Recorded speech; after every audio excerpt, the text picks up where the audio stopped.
What is up, people? Brady, Charlie, Garriet here once again. We're talking some wrestling this week.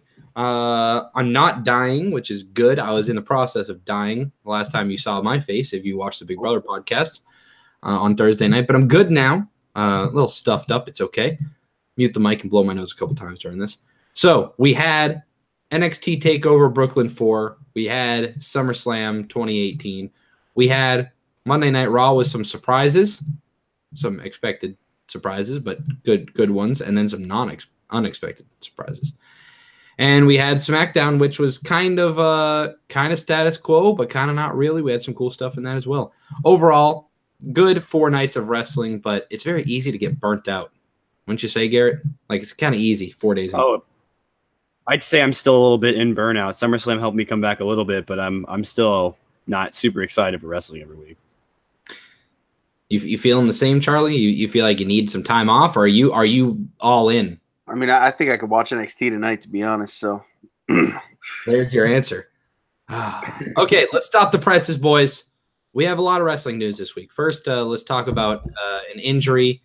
This sucks. It's a terrible situation. It's happened before. The guy with an injury history and a tag team that just can't catch a break.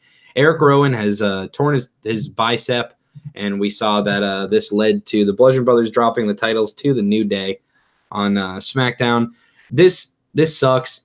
It's almost a guarantee now. The rumor was that, maybe Vince was losing a little faith in the Bludgeon Brothers because one of them was always hurt. And I think this is the last straw. I think this is the last time we see Eric Rowan and Luke Harper as a tag. I think this might be the last time we see Rowan in WWE. I don't know. I just have a bad feeling about this one. Charlie? Yeah, man, it doesn't feel good, does it? God, that they were doing so well, it sucks. And Rowan going out there like that last night with the torn bicep and everything, yeah, I think it says a lot about his character. Absolutely. Yeah. I 100% agree. Sorry, I had to cry real quick. All right. What happens? Good tear. Now, probably the most talked about person over the past few days, Garrett, is Becky Lynch. And in an exclusive interview with WrestlingInc.com, Becky said, quote, "Am I not blonde enough? Do I not have enough enhancements?" That's a direct shot at the boss, is it not? Obviously.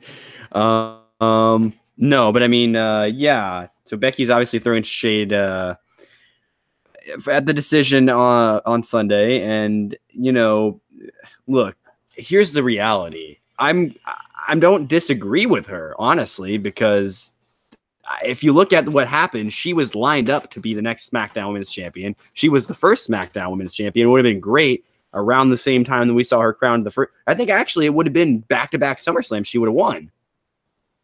Or not back-to-back, but she would have been, I think she won at SummerSlam initially. Wasn't that where the six-pack was? No, so that was Backlash. Sorry, I was wrong. That was Backlash. But whatever. She walked into that SummerSlam as champion, But, I don't know. And then Charlotte just comes in, and then she's now the champion. And it's like, I don't disagree with Charlotte being champion. You can have Charlotte as champion. It's fine, but this is now her 7th title? Wow. And that's the story they told. I don't know. WWE, and I'll talk about it more when we get to our crossing himself. But it's tough. The new WWE 2K game, 2K19, I guess it will be, is the story mode is back. Apparently they haven't had the showcase mode the past couple years. You guys get the games. How long has it been since they had the showcase? I believe it was 2K16 was the last time. Okay, so it's been 2 years without it, right? And the showcase mode is centered around Daniel Bryan's comeback, where you go and you come back and you have to work your way up and you end up winning the title. Perfect. To me, that screams, because WWE has to pass off everything with 2K.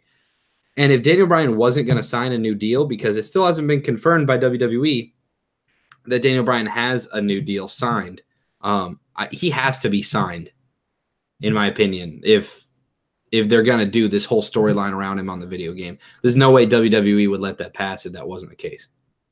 That's my thought with it. I'm with you there. Yeah. I mean, they could always just pivot and do somebody else, but I don't think they're going to do that. If that's because games development, I mean, anyone that knows anything about game development, if you go into a story mode like idea, which takes a lot, even though it's wrestling and they can just pull from what actually happened, you know what I mean? Structuring a story mode is something that's like a development from day one thing in a game, so. Or at least close to, like, I don't know. I remember before, I mean, that's probably the last WWE game I had was one with a showcase. It must have been 2K15, I think I had. And that game, like, I loved the showcase mode on that. I remember Charlie was playing the heck out of it when he had it. Yeah. All right, so Wale, the rapper, joined the 205 Live announced team this past week, and it hasn't been explicitly stated if it's permanent or if it's temporary. So, Charlie, you watched 205 Live this week, right? And you said he did all right. Do you think it would be neat to have Wale as a full-time announcer, because he does have a little bit of notoriety? Oh, it'd definitely be different, man. Like, I mean, that's the only show Vic Joseph is on other than Main Event. So, I mean, it's little things like that. I mean, it makes it stand out even more. And then, Garrett, I'll throw this one to you. So this is kind of like somber news. I mean, it's unexpected with one person, expected with another. So Jason Jordan and Matt Hardy have been shadowing producers backstage at SmackDown and Raw, respectively, due to they don't know about their in-ring career futures. So with Matt Hardy, that's to be expected, right? And I think we all figured that Matt Hardy, he's got such a great mind. He's notorious for having a fantastic wrestling mind, creative mind, that he would be doing this. But Jason Jordan is young, Garrett. Why? I mean, he produced the Naomi versus Peyton Royce match on SmackDown this week, which I think was his first match he produced on his own. And the match went fine, but it'll be a little sad if he's stuck backstage, right? Oh, yeah. I mean, as much as we got annoyed with the way they were kind of shoving Jason Jordan down our throats a year or so ago on Raw or whatever, no one really hated the guy. No one even disliked him. Everyone wanted to see him succeed and do things differently. And we never really got to see that, unfortunately, due to injury. And I guess I'll say this. It's good that they're giving him something to do, because obviously the guy's worked on his wrestling career, amateur and otherwise, for a long time. And he could definitely, I think, help if there's somebody like him, maybe a Chad Gable, maybe somebody else that's got an amateur background, to formulate a match. I will say this. I think Jason Jordan will do as good a job at that as everything else in his career to this point. So as long as he doesn't like people get into his head, I think he could book some really good matches. Yeah, I agree. And this actually makes me think of I remember I was listening to an interview with Bubba Ray Dudley, or Bully Ray, and I remember him saying that when he was in ECW, Paul Heyman, like, he was trying to run a one-man show, but you can't do everything. And so a lot of the boys in ECW had to learn how to produce, how to sell merch, how to control cameras and edit and do all of these other things. And he said that it helped him a lot for the better. At the time, it sucked because he wasn't getting paid extra for it, but he wanted the ECW shows, to be as good as they could be. And I think that it helped him, because now you look and, like, Devon produces pretty much every tag match on, I think it's Raw. And so, I don't know. I think hopefully Jason Jordan can get back in the ring, and having knowledge of watching and pacing matches and putting together other people's matches and being able to fiddle with things, hopefully will give him more knowledge if and when he's able to get back in the ring. All right, let's talk about some first class segments this week. Charlie, it's been a little while since I heard from you, so let me know what your best segment, first class segment of the two pay-per-views was. So either TakeOver or SummerSlam. What'd you like the best? Yeah, definitely. I think for me, one of the things that really stood out to me was Ricochet winning some gold in the WWE. I think that this just makes this North American title even more like this title. I hope is just that worker, indie come over guy title that just really the fans get behind. I mean, Adam Cole's reign was awesome, and now we got Ricochet, and the next takeover is going to be in LA. I saw someone pitch the idea. I think maybe it was Alex Pulowski, and he said, do Ricochet versus Keith Lee versus Matt Morgan, all in LA, all Matt PWG guys. Matt Riddle, not Matt Morgan. Yeah, Matt Riddle. So I was gonna say Matt Riddle would make absolute sense to go after the North American title. That indie guy that comes in and doesn't really have a spot in the NXT Championship title scene per se, kind of like how Eric Young was. Keith Lee too, and you've got 3 guys with. I'm sure they've all been around each other. So absolutely, all 3 of those guys were really big in PWG. So that would be cool. For me, over the weekend, I loved the AJ Styles Samoa Joe match. And normally it just feels like a cop-out when there's a DQ finish. But my God, Samoa Joe, after beating down Styles for so long, standing on the announcer table and saying, "Hey, Wendy, I can be your daddy." Oh, my God. And the best thing about this match after the DQ, when AJ Styles goes insane, beats the hell out of Samoa Joe with a chair. He's scary looking, sweaty. His kid is too young to be filled in on this.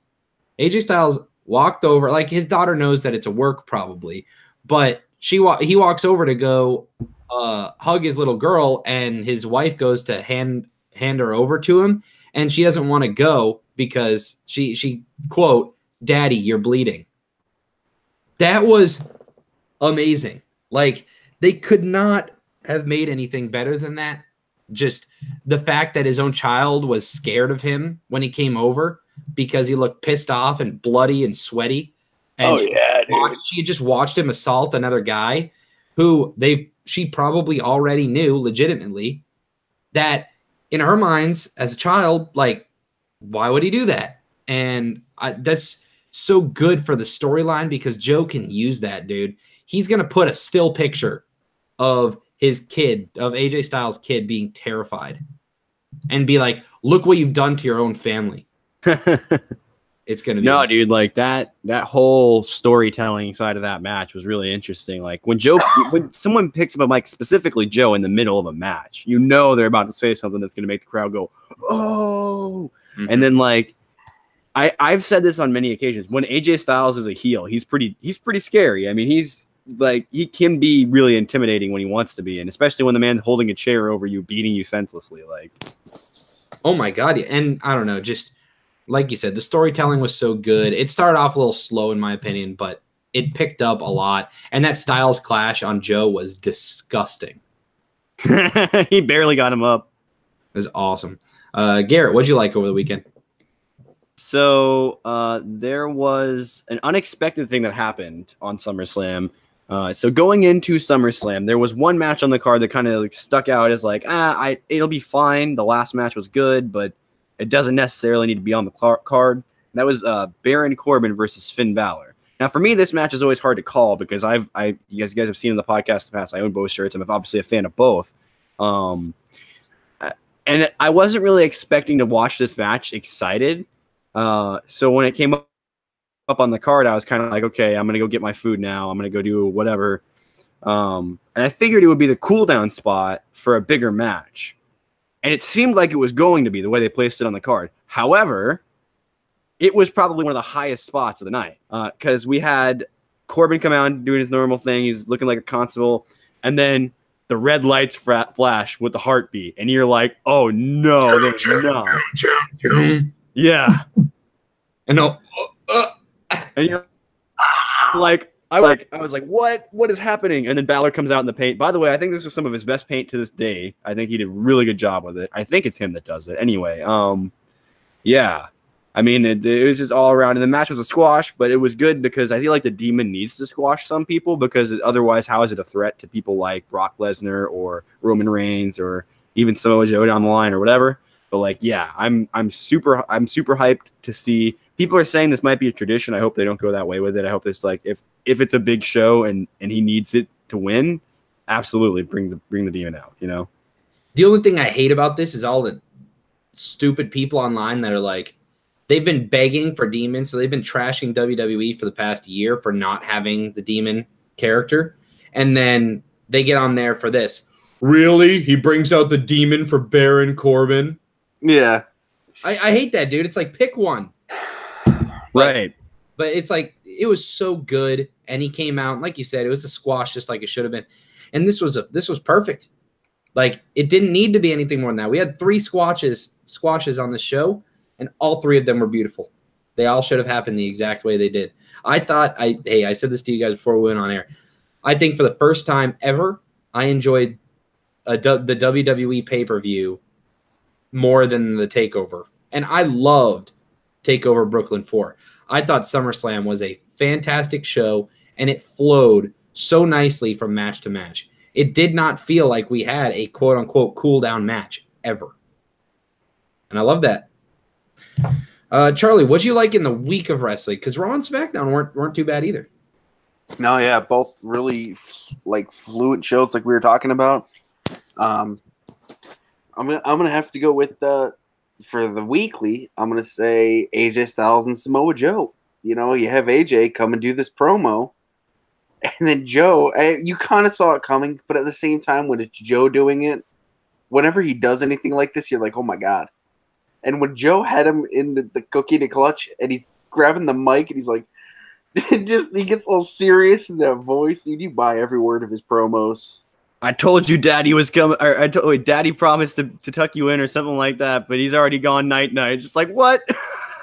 Right. Wendy. Yeah, dude, it's so good. I thought just elevated the storyline to another height even. Yeah, man. It'll be good stuff. Hell in a Cell. He's good. And this gives, and this is kind of, I was thinking this the other day. I don't know how many pay-per-views AJ Styles' wife and kid are able to make on a normal basis, but like this makes it so that WWE kind of has to pay for those two to be seated. And I would say front row, but they give them like 5th row seats, but close, you know. It makes it that, they're going to get flown everywhere they need to be because now they're part of the storyline. So they get to go and see AJ. You know, it's great for all the parties.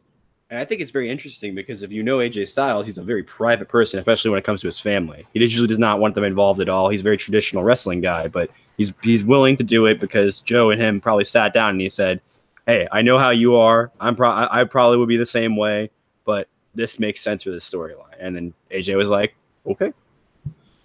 So, Garrett, I'm going to keep it with you. What'd you like the most? What was your first class segment between Raw and SmackDown?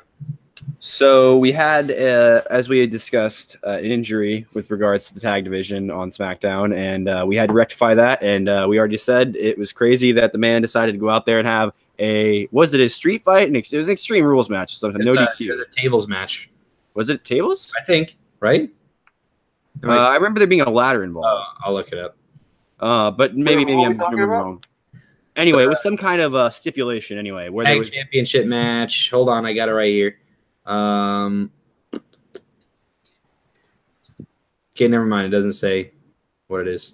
Whatever. Just a rule with less rules. We'll say the match had less rules. Yeah, it was a no DQ match. You talking about the New Day from the it was no DQ. Because let's be honest, no holds barred, no disqualification, Extreme Rules, street fight.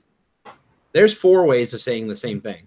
and then on top of that, a triple threat or a fatal 4-way are all of the above also. So anyway, but yeah, so there was an ODQ match for the SmackDown Tag Team Championships, and unfortunately, there wasn't enough time for them to sneak somebody else in there for a minor feud to get the belts on somebody besides the New Day. Not that there's a problem with that. It's actually my first segment this week. So the New Day are now the Tag Team Champions. They can go on to have infinite good matches probably for the next year or something like that while they build up another good title reign. Their combined days are going to be insane by the time they get done for tag title reigns. So, but yeah, so that's just really interesting. What do you guys think of the New Day? They're not really my thing. I still wish they'd break up, but I mean, they're fine. I know Charlie has a different opinion, but to me, I'd rather see someone different, but it's fine. Yeah, when they first won the titles on SmackDown, I was not feeling it. But this time, I think they've built up another just reason to really get this title reign. And Big E is so good, and he didn't even wrestle Tuesday, man. And like, Yeah, he wasn't even in the match. I think they implied that he might be a minor injury or something with his ribs, Yeah. and then he pulls smoked ribs out of a bag. I know, it was a joke, but it was also like he definitely had taped up ribs also. Oh my god. They were literally ribbing the audience with ribs. Oh well, yeah, they were selling the Harper hit him in the gut with a with a foam hammer. Yeah, that was bad when they actually used the hammers. They should have just left them as this they might do it kind of thing, you know what I mean? They're so dumb now that like when they came out the one time and Corey Graves goes, those things weigh about 100 pounds or whatever he said. I'm like, yeah, I don't think so, dude. Props to the props department for being able to figure out how to make them like foam, but also sit flat up like a hammer would with the handles pointed up, and not be a little durable enough. They're probably made out of like a hollow wood. PVC. Still doesn't feel good. All right. Anyway, my best thing. Look, this is gonna come out of the blue, and this was a segment where if I saw it on paper, I would say I'm fast forwarding straight through this. Man, I loved Kurt Hawkins versus Elias. I thought it was great. I thought Elias got the real raw end of the deal at the pay-per-view at SummerSlam. It felt like something where he was where Elias was supposed to be interrupted by someone big, and then that big person canceled on them like Hulk or The Rock. And so they just said, "Oh, well, we'll go out there and have your guitar break, and people will laugh at you, and then you'll go to the back." Because that's all he did. And then he came out and started playing, and he got interrupted by Kurt Hawkins. Everyone was expecting a call-up. Didn't happen. And it's like, oh, my God, Kurt Hawkins, what a buzzkill. This man cut a great promo. Not exaggerating. This is not a great promo for Kurt Hawkins. This is not a great promo for someone on a losing streak or who hasn't been on TV. This is just a great promo. He came out and just he built up sympathy from the crowd. Kurt Hawkins came out and said, "I'm challenging you to a match." And Elias says, "You're not worth my time. Get out of my ring." Kurt Hawkins, looking all sad, turns around, starts walking up the ramp. And he's like, "You know what? No. F you. We're having a match." "You coward." Called him a coward. Elias is like, "Fine. Get in here." They had like a 5-minute match. Elias won. But, man, Kurt Hawkins had a couple near falls, and it almost sold me. I didn't think Kurt Hawkins was going to win still. But this was really good. If you're not going to use Elias, if you have no plans for Elias right now, this is the best thing you can do for him. Best thing for Kurt Hawkins. Just great use of both guys. Yeah, it definitely was more fun than it looks on paper. Oh, God, yeah. Oh, yeah. All right. I'll start with my worst segment of the week. It's Crossing himself. I'm not going to play the audio this week because I'm lazy. Cross himself.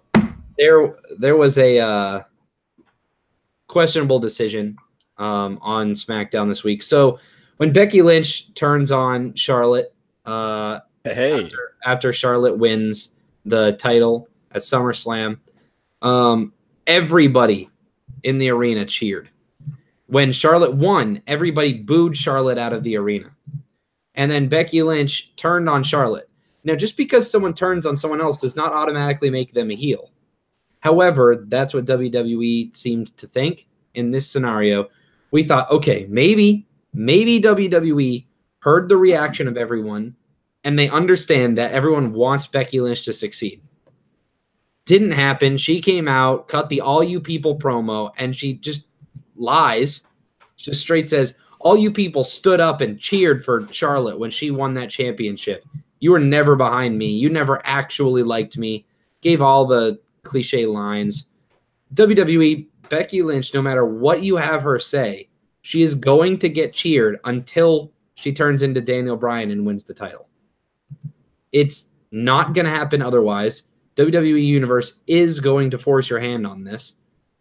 So stop putting it off, unless that's their plan, is to intentionally shove the wrong Becky Lynch down our throats. Now, I believe Becky Lynch can be a great heel.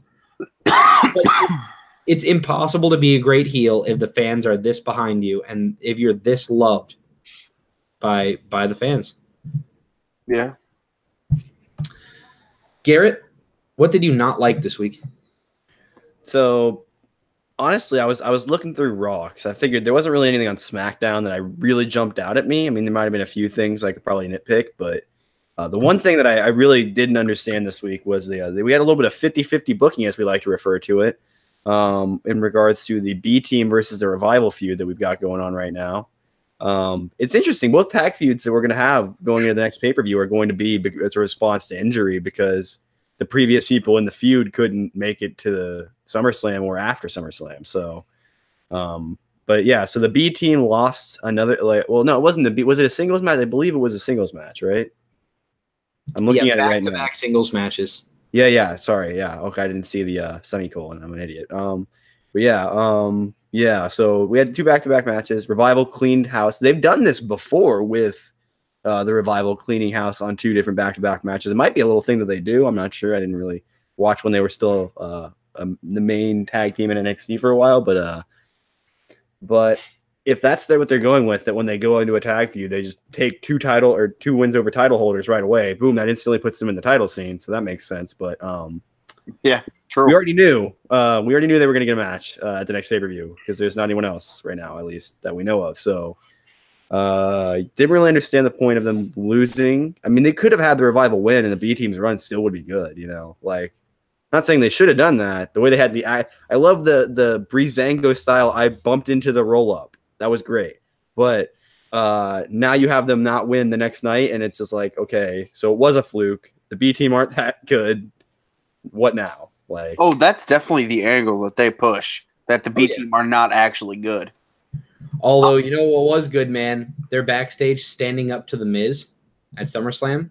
Oh, yeah. I didn't see this. I heard about this, but I did not see it, actually. Oh, it was great. The Miz was like, oh, look. Basically, Miz said, look, you were my stooges, and now look at the success that's come to you. Hopefully, this shows everyone that they should follow my lead.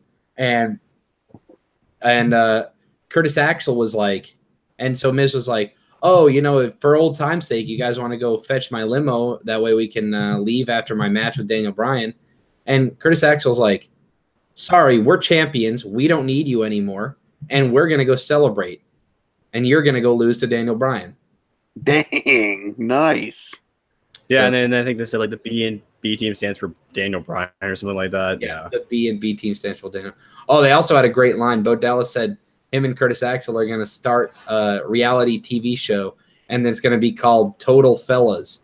Except they're going to change the F in fellas to B for B team. Making it Total Bellas. Gosh dang it. Are you kidding me? I like the censorship, Charlie. Charlie, what did you hate? I mean, yeah, God. It's hard to you got to really nitpick for these. I'm going to say kind of what we were all talking about earlier. I mean, EC3 and Velveteen Dream just did not deliver on a match. And I think that kind of weighed throughout because Raw and SmackDown, I can't really think of anything that stood out more than that. And it's like, it's really just EC3, I don't know what he does from here. Velveteen Dream's fine, but yeah. Yeah. It wasn't too great to me. I don't know. There's just something lacking. Yeah, exactly. So if we had to pick something, it's like, can we just say it's sad, by the way, that he cannot be referred to as Ethan Carter III, even though that's his name? Wait, why can't he? Have you ever heard him say anything besides EC3? No, but that's just his character. I mean, he owns his character name. No, I'm saying I'm pretty sure his actual name is Ethan Carter III. No, I know, but I think WWE just likes EC3 better. I agree with you. I'm just saying the man's actual. I mean, I don't know. I always liked it when they were like Ethan Carter III on TNA. Like I always enjoyed that because it's like, hey, it's the dude. You know what I mean? Yeah. All right. All right. So we're gonna do a hypothetical booking right now. We already know what the question is gonna be. The 3 of us do. People at home may not. So we're calling this yay or nay. I am going to give you a hypothetical booking, and you're gonna have to tell me who you think would be a good in this spot and justify your reasoning. Okay. So Charlie, I'm going to start with you and we're all answering the same question. So the question is, let's say let's say the Shield decides that they want to dominate not just the world title scene, not just the tag scene, but the women's scene as well. And they decide adding a woman is necessary, and a woman joins the Shield. If you had to pick one, because we saw them reunite this week, and it was amazing.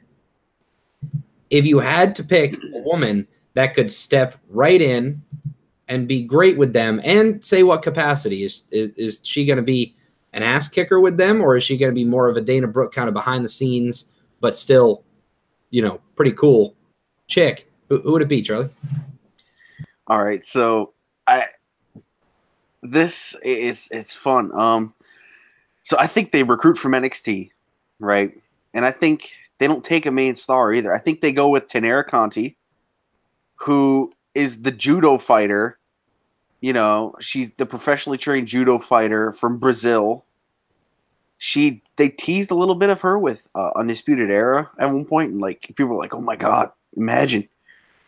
And it's like, if she were to just come out of nowhere and join the Shield, I feel like it'd be huge. And you would buy her as an immediate star because of that background. I agree. I mean, she's a legitimate fighter, which is good. So, she looks intimidating. I think she'd be good. A lot of viewers, if you're not familiar with her, please go search her up. Okay.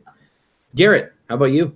So I was thinking about this, and I was thinking this would actually kind of make sense based off events that took place at TakeOver this past Saturday.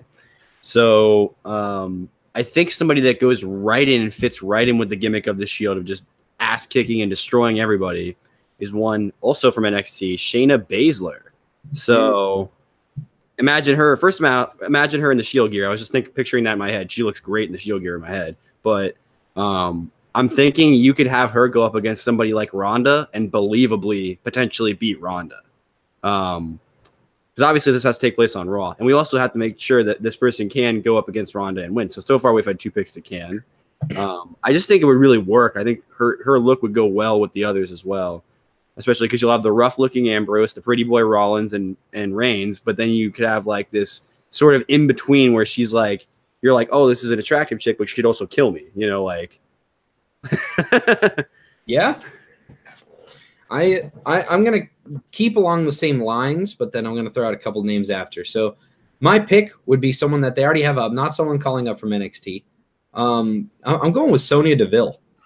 I think Sonya Deville would look great with them, keep the cornrows, keep it all back. Once again, like you said, Garrett, she can eventually become seen as a great contender to Ronda Rousey, or she can be seen as lesser than Ronda Rousey, but she's got the Shield behind her back, and that's a big deal. I think she would be fantastic with them. And then maybe a more obvious pick, if WWE decided to do this, it's someone that they have confidence in, Nia Jax joining the Shield. I think she comes in, she's like the second biggest person behind Roman, and she comes in and is actually really intimidating. And I could see Nia Jax, let's say there's a tag feud, I could see her coming in and killing Dolph Ziggler on the outside, pulling a China and actually being believable, destroying some of the younger guys. Maybe we should have a podcast based on our top 5 thrown together factions or something. We should all throw together some factions and see what. Oh, I got some great ones right now. I think that would be fun. And like we have to pick one person from Raw, SmackDown, 205 Live, NXT, one person from each or something. It'd be fun. And then one woman, 5-person faction, see what we do. But I think both of those would be great. But it would also be very interesting because we all picked, already badass people. We could have some really cool vignettes of the Shield taking an unassuming woman and kicking her into gear and making her an ass kicker and training her to beat Rousey. This is a year down the line, Rousey's still beating everyone up and breaking arms, and we could have someone that Shield has to train just to beat Rousey, similar to how Holly Holm in the UFC. If you don't know, Holly Holm fought every opponent leading up to Ronda Rousey like it was Ronda Rousey. She fought everyone as as if it was Ronda Rousey, because she knew that if she ever got to fight Rousey, that was her one shot at superstardom, and she took it. And Holly Holm will forever be a name that MMA. And so, yeah, man. So I don't know who would be good for that role. Maybe someone like a down and out Bailey. I was just thinking Bailey, yeah. Or an Alexa Bliss. Or, Ooh. you know, if they're heels. Face Alexa. Or if the Shield are heels. Dude, the Shield are heels now. I've heard some people say this. I didn't see anything different than they've done in the past. Braun Strowman is a major babyface. That's who they went after. They're heels. Okay. I am convinced that they are heels mainly just because it's Roman, dude. I am excited for it. I've never been more excited to watch the opening segment of a Raw as I am next week. Yeah, I'm with it. I'm with it. Know the Shield is leading off that show, and I think they're gonna get. I think they're gonna get new music. I think that they're gonna get new looks. I think that I don't think that Seth Rollins should be wearing armor. Neither should Dean Ambrose. And Roman Reigns been time for a gear change in a while. I think that they get all new everything. It's a new look Shield. We come out and I think they just run train on everyone through Mania. And who knows, man? Maybe this sets up Shield versus Omega and the Bucks. Am I right? Dude, imagine. The elite. All right, Charlie, 80 seconds. All right, we got 80 seconds. 80 dabs or 80 seconds now. I'm ready, man. All right. And 3. Go ahead. Triple H came out and cut a promo about his match with The Undertaker. It was totally unnecessary, but a really good promo, so I'm very mixed reactions about that. Ziggler Ambrose had a really good match. Good to see Ziggler back in the ring. Authors of Pain face Titus Worldwide. This is ongoing because they had nothing to do. They had nothing for AOP, and then when people got pissed off that they weren't on TV, they just threw them on TV against anybody. And it looks like Dana Brooke and Apollo Crews are going to be in a romantic relationship. Not sure how that's going to come across on TV, but I actually kind of like it. Interracial couples. It's 2018. Get used to it. Ronda Rousey comes out, threatens to break Stephanie McMahon's arm. She doesn't, and it was very weird because all the women around the ring were forced to stand there and clap for Rousey, and that's odd. She didn't win it for all of them. Just weird. Braun Strowman getting triple powerbomb by the Shield to end Raw was fantastic. And also Roman Reigns coming out saying he wants to give rematches to people that didn't get them. Finn Balor was first. That means we got Kevin Owens and Goldberg to go, and I'm down. Yeah. Maybe not for Goldberg, let's be honest. Miz and Marie kicked off SmackDown, and it's odd because Brie Bella is now the center point of all of SmackDown, and this mixed tag is a stupid decision. Jeff Hardy tried killing himself again. I don't even want to talk about it. Check my Twitter. Naomi Peyton Royce with Billie Kay was fine. And yeah, I mean Rusev and Lana versus Almas and Vega, but yeah. All the good stuff it could ever need. Anyway, good 4 days of wrestling, and I'm looking forward to next week. I think SmackDown's running the risk of being a little too status quo right now. And anyway, I'm gonna go play Madden. Charlie, you playing with me, bro? Dude, definitely. I think I'm gonna get some dinner first, and then I'm in. Right. Charlie's getting dinner, and then we're playing another season on our franchise. Keep an eye out for our fantasy league to pop up. If you want to join Fantasy Football League with us, all 3 of us plus some more people, check the Twitters. Asoki tweets, all one word on Twitter. And it's going to be a lot of fun. Last year, I got absolutely destroyed, so I'm looking for redemption. Anyway, make sure to like and subscribe. 2-time playoffs. So I'm going to do it. And click the bell so you know when we go live. And until next time, guys, see ya.